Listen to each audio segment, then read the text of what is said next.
Hello, everybody. Welcome back to Screenwork Entertainment. Today, we're going over Tulsa King episode 3. Before we get started, I'd like to give out a shout out to our first member. Thank you so much for being our first member of Screenwork Entertainment. It really means a lot. We really appreciate it. It really helps. So, thank you so much, AW. Thank you. So let's jump in this episode. But before we really do, I want to touch up on the theme music. I like the theme music. It's pretty good. I like a show with really good opening theme music. I know most people might not like it.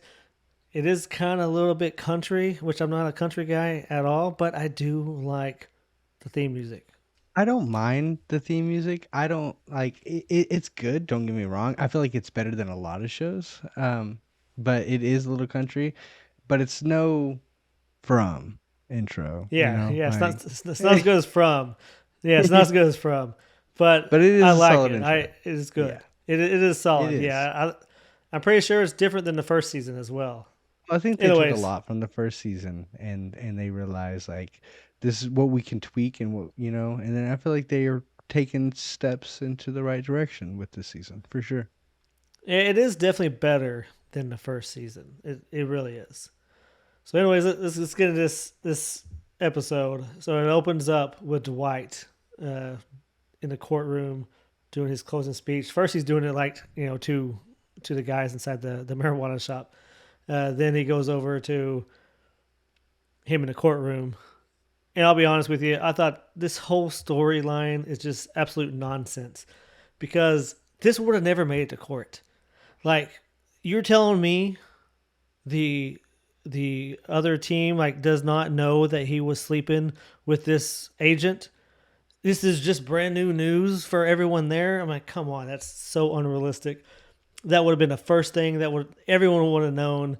And if that was the case, they would have never filed charges because they know would have been thrown right out the window because he's sleeping with her the whole time. So this whole thing to me is just complete nonsense and a complete waste of time. I will say that I agree. That was my least favorite part. Is like from the beginning, you knew that he was gonna beat this. Like, what are they gonna do? Third episode of the season 2, and then Dwight Manfredi just goes to prison. Yeah, Absolutely this is not. over. Yeah, Exactly. This is done. absolutely. Like he's just gonna start running things from prison. Absolutely not. 100% not. Yeah. And that's why I felt like this from the beginning of the episode. I felt like I knew how this is going to play out, because, as the episode goes on, in the back of my head, I'm just like, he's not going to prison. This is kind of dumb. Like there was some okay parts of this episode, but the main plot of the episode was really, Yeah, they kind of wasted 3 episodes on this plot when it makes no sense at all for this to even be. Like, they could be focusing on other stuff instead of this. So I thought it was just a complete missed opportunity, and I didn't like it at all. yeah, I agree. I didn't like the whole federal thing. I think it was a waste of time. I really feel like they should be more focusing on like the actual rival, like I know that they have Cheeky in here a little bit, and they're doing some kind of shady stuff. They're trying to get his buddy recruited with them. Um, what's his name? You talking about the guy who is going to turn, who got the Yeah. 30 grand from that guy?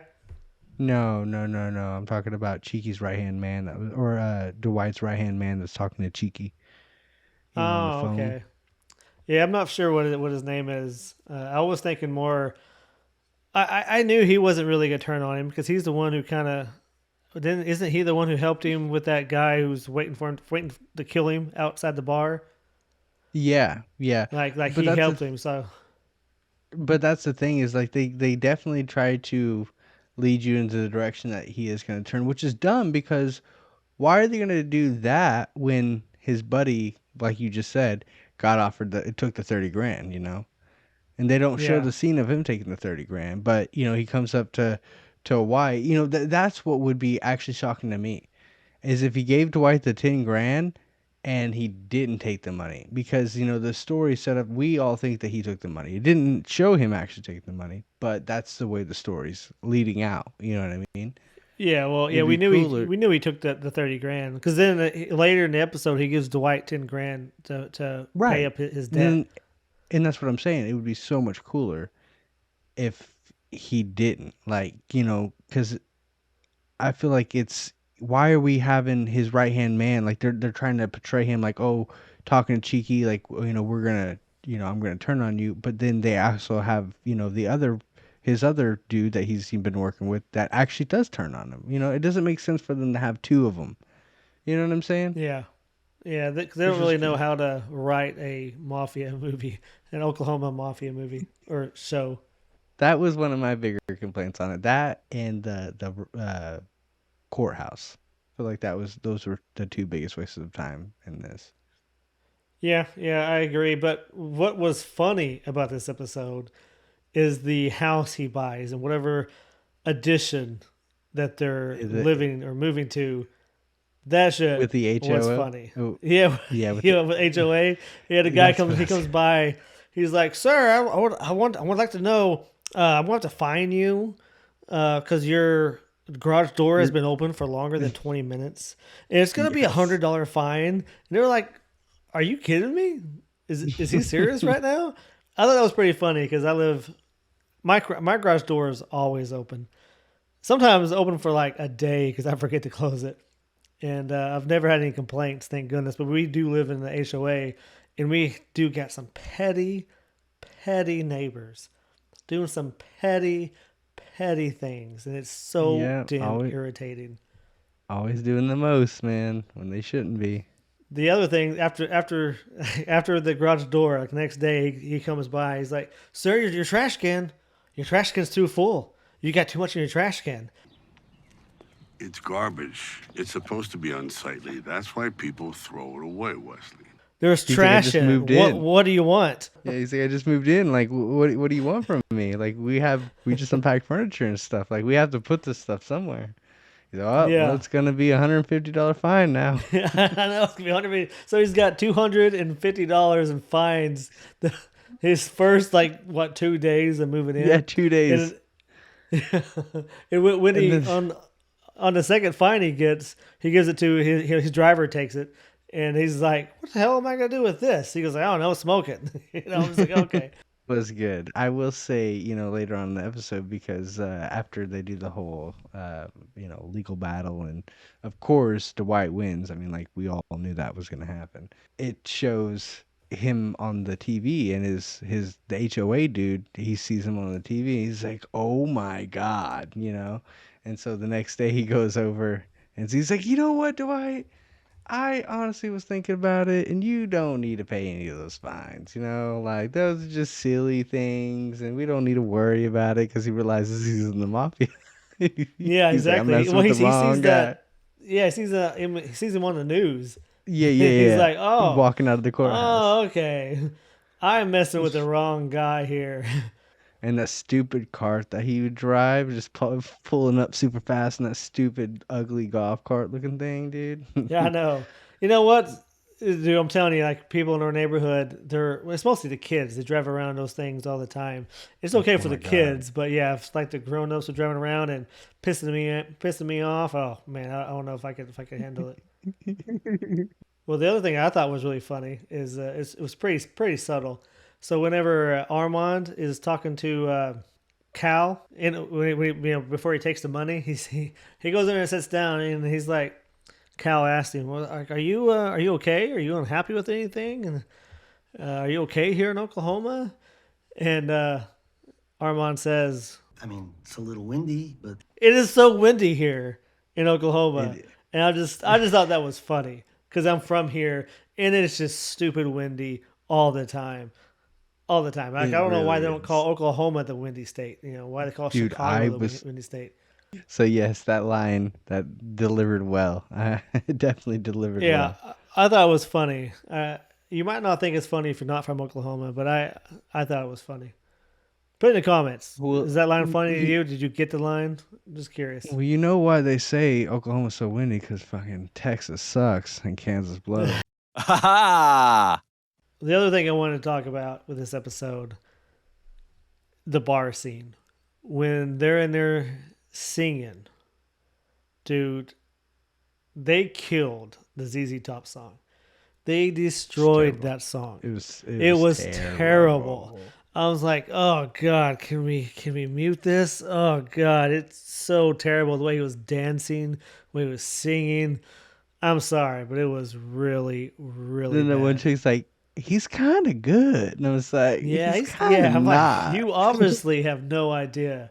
Yeah, it was. In this episode, we didn't really get a lot, right? We got he's out of the courthouse, he's free, he's good to go. We got the HOA guy who's harassing him, and figures out, oh hey, We he's got got a a little mob. something. We got a little something, when Well, at the end, he talked to the Bill and yeah, I told mean him, it was a little get the something, hell out of something. here. Which honestly, I We thought didn't get their too conversation much. was the conversation was funny. I liked the conversation. I thought that was like how he was punking on him, and then towards the end, he's like they try to they try to frame it to where Dwight's gonna like get stabbed or something bad's gonna happen. I was like, dude, this guy just got shot at like the end of season 1. I think we're a little early for some crazy Dwight stuff happening. So yeah, when Dwight goes out to stab, Bill, they kind of set it up to where it looks like Dwight's gonna get like, because his right hand man was talking to Cheeky on the phone, and they're like, hey, all we need you to do is bring him outside. And then shortly after, it has Dwight going to the back at the bar, and it has everyone stopping him and talking to him. So it's like it's almost leading you up to being like, oh, something bad's about to happen to Dwight. And then Dwight goes out back, and then Dwight's right hand man like grabs, or not his right hand man, the like the oh, what is it, security guy, I forget, the bouncer grabs Bigfoot. Bill's right hand Bigfoot. man. Yeah, Bigfoot. Grabs Bill's right hand man, and then Dwight just starts going in on him, and stabs him. I thought that was kind of weird how they did that, but like I said, I saw it coming because it's like Dwight just got shot at in the end of season 1. So it's just like by the third episode of season 3, they kind of how I was saying, they kind of led him up to believe that Dwight was gonna get hurt, but it didn't happen.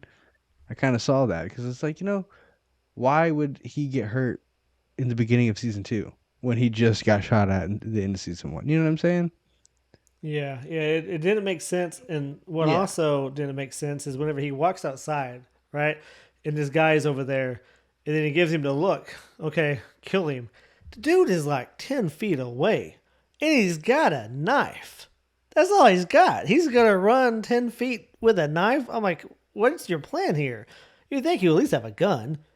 Like in a good movie, good mafia movie like Goodfellas or something, whenever Joe Pesci walks in there, they shoot him in the back of the head.